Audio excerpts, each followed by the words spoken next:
And it is absolutely great to have him here this morning. I've told the chief before that when I served in the position that he serves in today, it was a very difficult position to be in. It was challenging, but having said that, the chair that he sits in today is tenfold as challenging and as difficult as when I was there. And by the way, when I was there, my life was made very easier because of people like him that were in the field doing what it took to get the job done. So, Chief, for that, I really appreciate it. Thank you for being here with us today. It's critically important that this crowd hears from you on the challenges and requirements. And one thing I know he won't be shy about is challenging industry to help out in every opportunity that you can. So, Chief, welcome. No, thank you for having me, and it's nice to see some familiar faces, and certainly I appreciate the opportunity to come in and talk about the tremendous work that goes on out there within not just the Border Patrol, but within all of the Homeland Security enterprise, but also an opportunity to share with all of y'all our gratitude, because y'all keep leaning in. The fact that industry constantly is working collaboratively amongst each other, but also with our operators, I think puts us in a better position for success. We were in the green room and I was trying to take these stars off and give them back to him, and he wouldn't take it. So, it has certainly been a challenging year and continues to be some trying times for us as an organization. But I am cautiously optimistic that, we're on the verge of turning a corner. So I look forward to sharing, some of my insights and shoot away, Chief. Very good, very good. Well, what I'd like to do this morning is kind of set the tone for the requirements, the challenges, and what's to come. If you would, kind of give us a state of the border, where we're at, what has occurred over the last year. And a follow-up question I have, I think you'll expect this, is what do you expect to happen over the next couple of years, 3 years or so forth? We've got Title 42 that is going to be lifted the 21st of December, I believe. Yes, sir. I will say this, that the overwhelming numbers that we've got right now are going to get completely out of hand when that happens. Yeah. Yeah. So, please. So the current state of the border, we finished up FY22 with 2.3 million apprehensions and 600,000 plus folks were able to evade apprehension. And then you think about, all the other things that CBP and the Border Patrol are faced with, this huge humanitarian migration from centrally South America. We've got our traditional demographics from Central America, Mexico. But then now you add to that this population from the Eastern Hemisphere, whether it's Russia, whether it's the Ukraine, whether it's folks still trying to leave Afghanistan, and then you add that.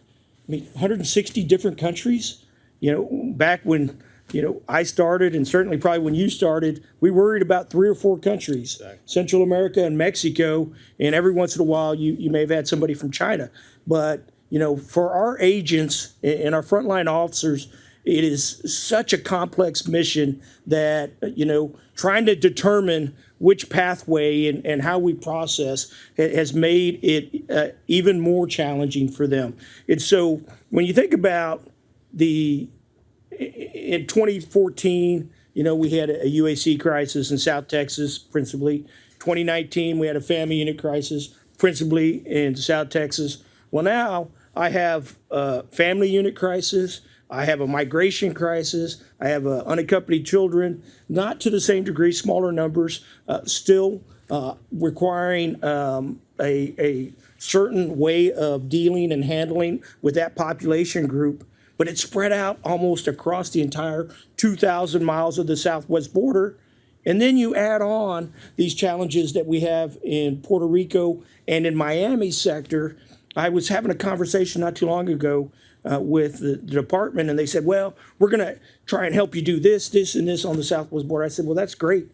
I said, what about Miami and Puerto Rico? And they look, well, we didn't think about that. Well, I've got a Cuban migration and Haitian population and the folks from the Dom rep that are coming in to those corridors. And so I don't have the luxury, and we don't have the luxury of saying, hey, we're going to plug the dike just here.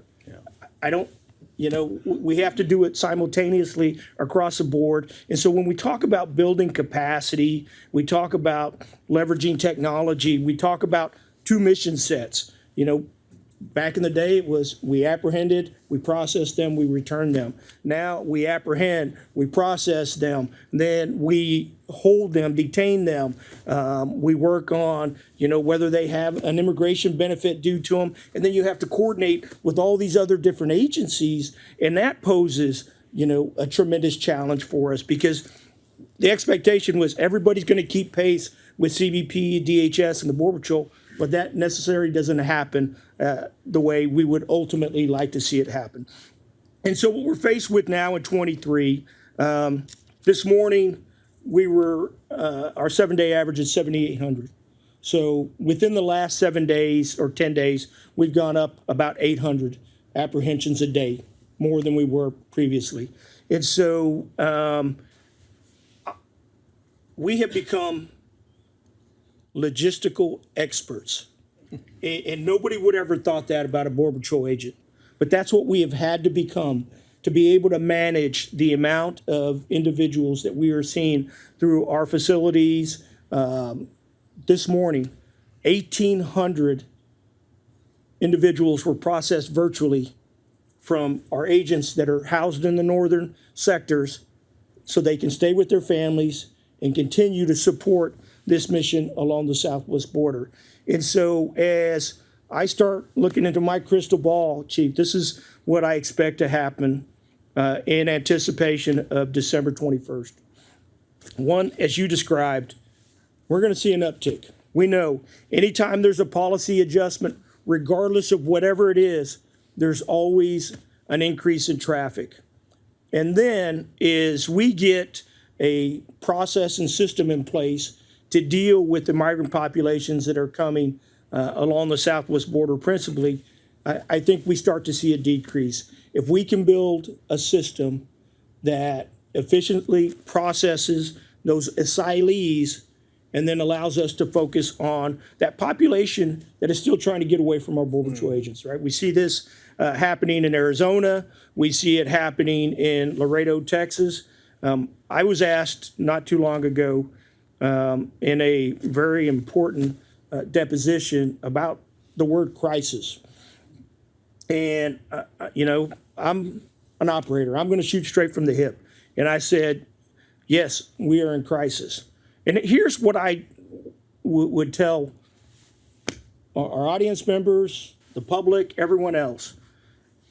If we have 20 Border Patrol sectors in the country and along the southwest border, 99% of the traffic occurs at 9 of the southwest border sectors, and 5 of those sectors are in crisis, then I'm in crisis. And I have a pretty good handle on things in Laredo. We're doing pretty good there. El Centro, we're doing a pretty good job. Big Bend in West Texas, if they want to cross and they get away, they probably deserve to because it's a long trek. That's true. But Days, weeks.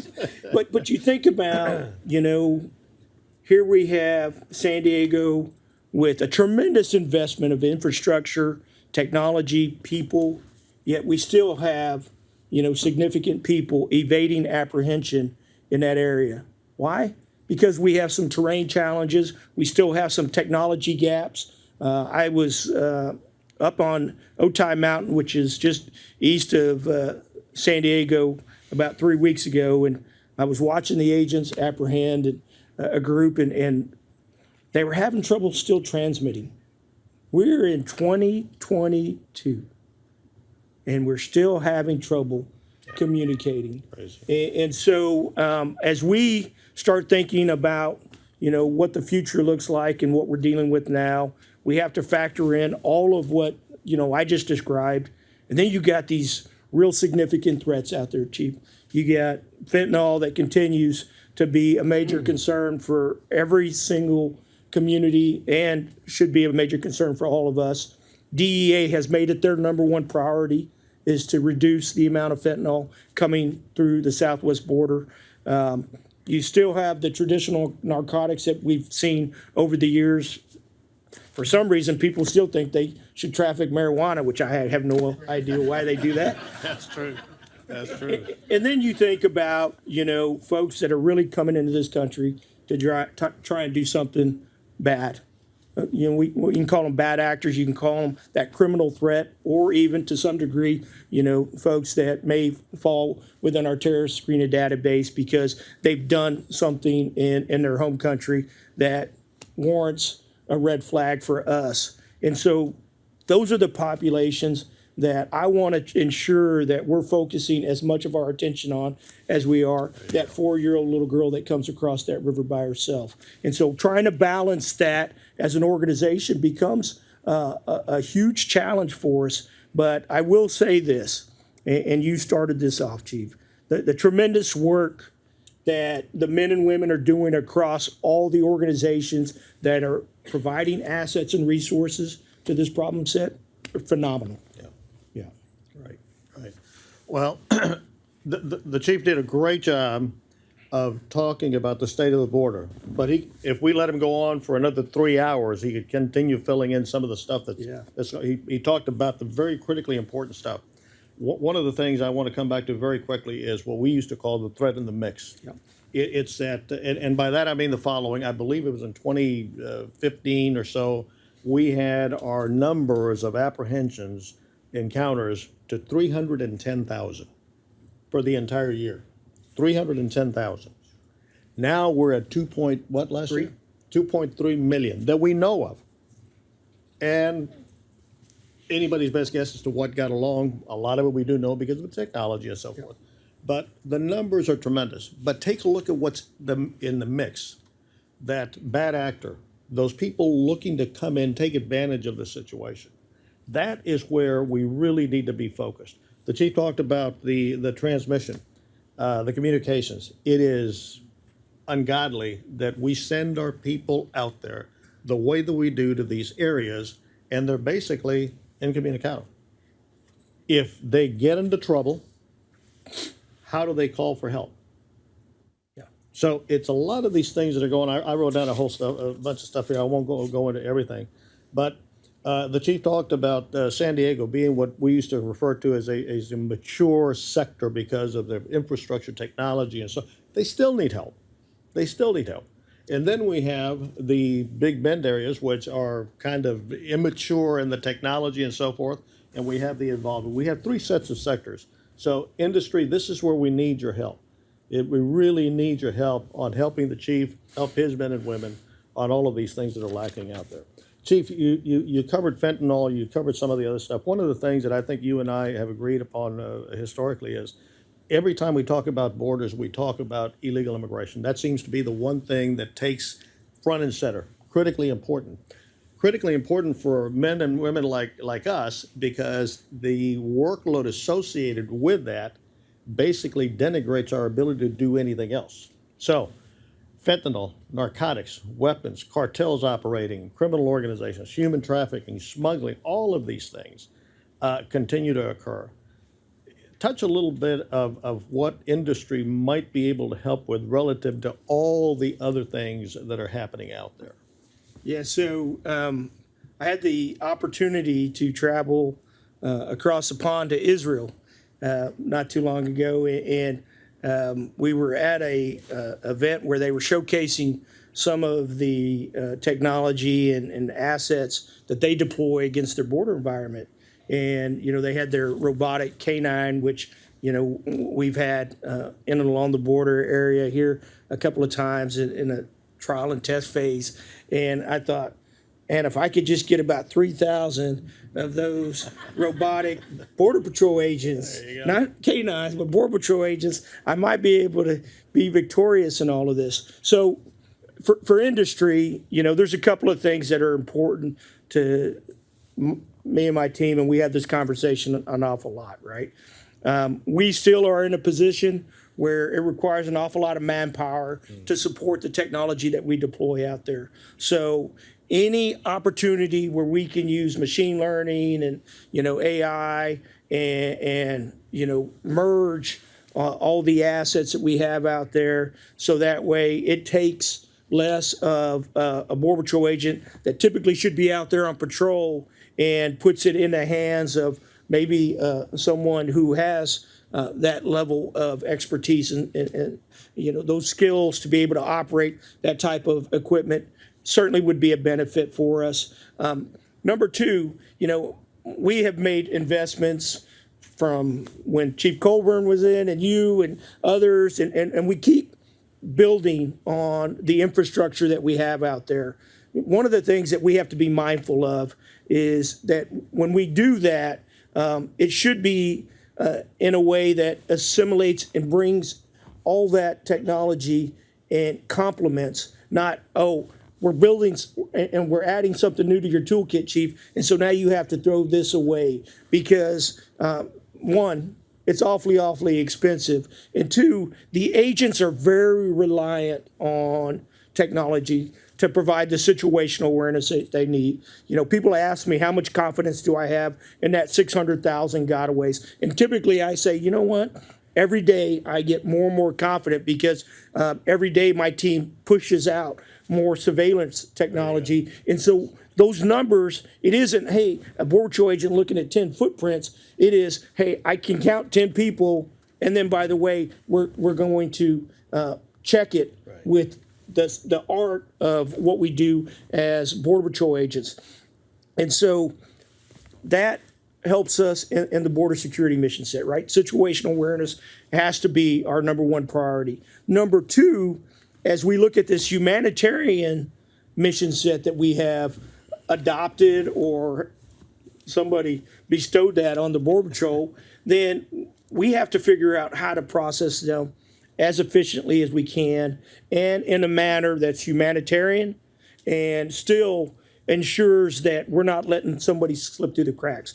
So whether it's pushing biometrics down south and putting it in the hands of our partner agencies, whether it's allowing Border Patrol agents to walk around and be able to take a biometric fingerprint, okay, that person's low threat, we're going to put them in a vehicle, send them to a facility that doesn't require 50 people guarding it. We're going to process them by civilians. And, oh, this person's a high threat. He's going to go into a caged vehicle. We're going to take them to a Border Patrol facility, and we're going to set them up for prosecution and ultimately institute some sort of consequence against that individual. So as we start thinking about, how do we focus our energy, I think you really have to look at the border security enterprise as two distinct mission sets, the enforcement and interdiction aspect of it, and then the processing and everything that we do on that side of the house. And I will say this, that, Border Patrol agents,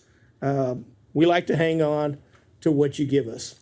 And, if I'm going to ask a Border Patrol agent to give up something, I better have something better to replace it with. And so I don't know that happens all the time. Right. I think we've gotten better at this. And then if we can't do that, just make sure whatever we're adding onto this gun belt or their tricky bag, that it is something that's actually useful to them and it's already been tested and tried, right? We have, over the last 10, 15 years, have experimented an awful lot. I'm tired of being a laboratory. Yeah. I want to, hey, give me something that is tested, tried, and true, and let's get it out there as quickly as we can. Yeah. So one thing I would just add, because I think it's important for industry to hear this part of it. The chief described the two mission sets. The mission set on what I would call the arrest, detain, house, transport, feed, care, and actually triaging, I would include in that. That's a part of what the Border Patrol does today. It's supposed to be in HHS's realm, but they don't have the capacity. They don't have the capability. So industry, when you're thinking about supporting the Border Patrol, it is inclusive of that, because the faster, the safer, the most efficient way that they can do that, the faster that they can turn around and get back out to do what we were meant to do, and that was not to house feed, transport feed, and care and triage. It's to be on that border. And then when they get on that border, to be supported by something that Sunil and Bernard and some of these others that are here today do very well. Provide the technology. That's a tremendous force multiplier to them. So industry, these are the things that are critically important that you need to be hearing. The issue of, I'm going to be a little predictive here, Chief, because I think it's important that that industry hears this. And if you don't agree, by the way, please let me know. But we're in a crisis stage right now. It's going to get worse. And I'll say things that I give myself license to do. Things are going to get worse once Title 42 goes. That means higher numbers, flows of people, flows of narcotics, cartels operating on the border, more weapons, more bulk cash smuggling, all of these things happening. And I use 2024 as a time frame. Regardless of who's in office, what administration or what person is in office, they're going to have to come down on the border, and maybe even before, because of the overwhelming nature of what's occurring now and what it's going to grow to.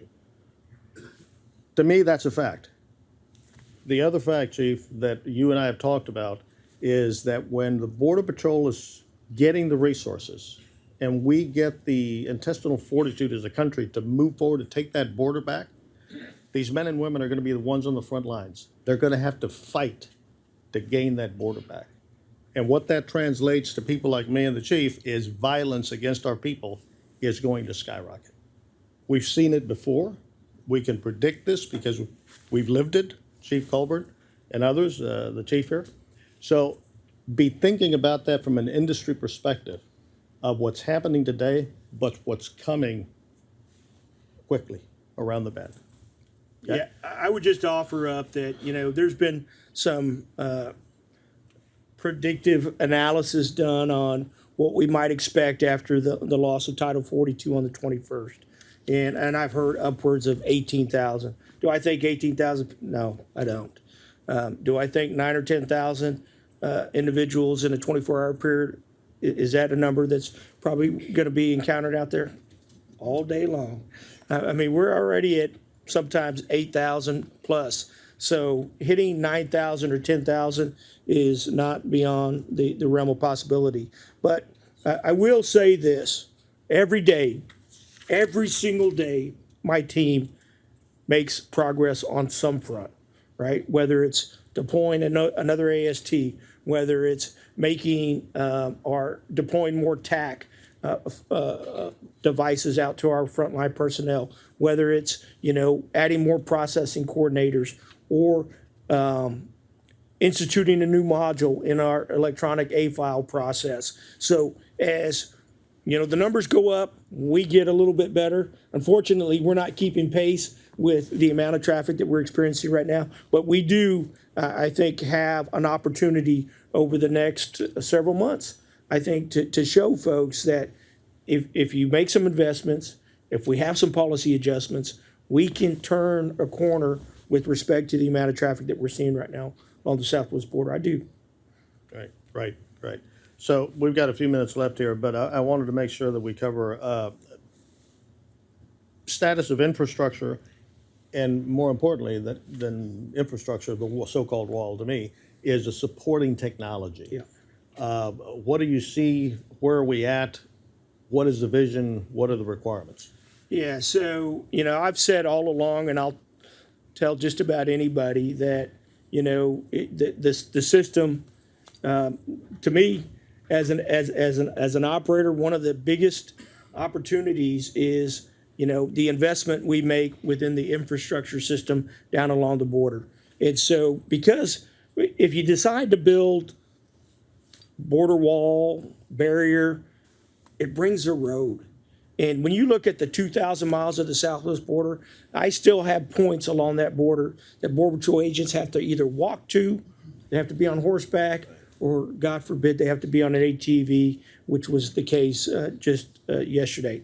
It's so, as we think about the investment in infrastructure, You know, we need to take that into account. And if you are building a road, you know, what else is that road going to provide for us? You know, whether it's lighting, whether it's, you know, underground sensors, linear ground detection system, all those things I think have to build into our ability to monitor, detect, because at some point, what I'd like to be able to do, because you're not going to be able to do that everywhere. And, you know, my mentors here developed, you know, the urban areas and the rural areas and, you know, a necessity to respond quickly in those urban areas. Well, that premise hasn't gone away. That's still, I think, a model that we need to continue to build upon. So my idea has never been we're going to build a wall from sea to shining sea, but we need to be able to do it in strategic locations. We need to make the right investments in technology in those strategic locations. And where we don't have that, let's trust the Border Patrol agents to be able to get out there and do that job each and every day. Because as we get to the point where, and I've asked for 22,000 agents, and hopefully there are some folks from Congress, because I'm going to, every time somebody puts a microphone in front of me, I'm going to say, I need 22,000 agents. I need 22,000 agents. And so we're in the people business. We're always going to be in the people business. And I think on top of making the investments in the infrastructure, we also have to continue to make investments in our people. Absolutely. So Chief, one other quick thing. International partners. I know you spent time down south and you were in Israel. Critical players. Do you see a day that we're going to get closer by way of intel we already share quite a bit, but data sharing, records, archiving, things of this nature?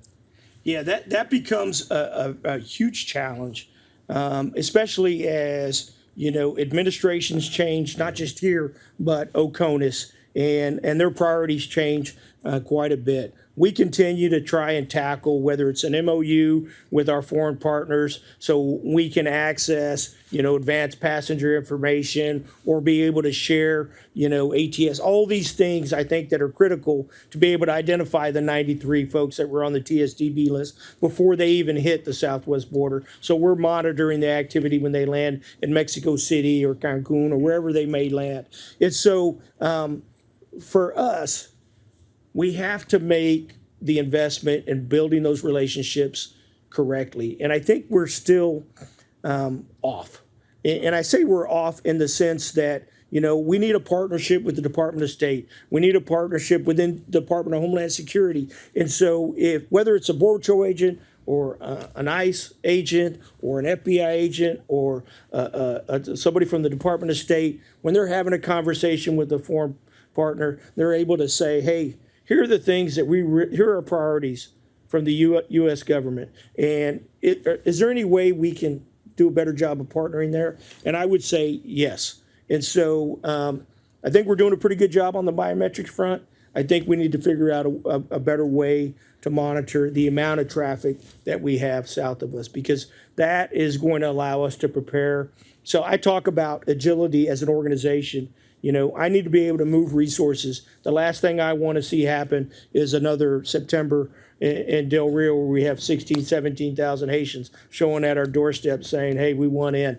That can't be, that shouldn't happen in 2023. And under my watch, it ain't going to happen. Yeah. So this reminds me of something we talked about years ago. Agility, mobility, and flexibility. Critically important for the Border Patrol between the ports of entry. Industry, again, this is something that you need to keep in mind as you start looking at or continue looking at the support system. And Chief, the last question I'll have for you, and then I'll open it up for a question from the audience, is near term, what would you press this audience to be looking at, to be helping you with?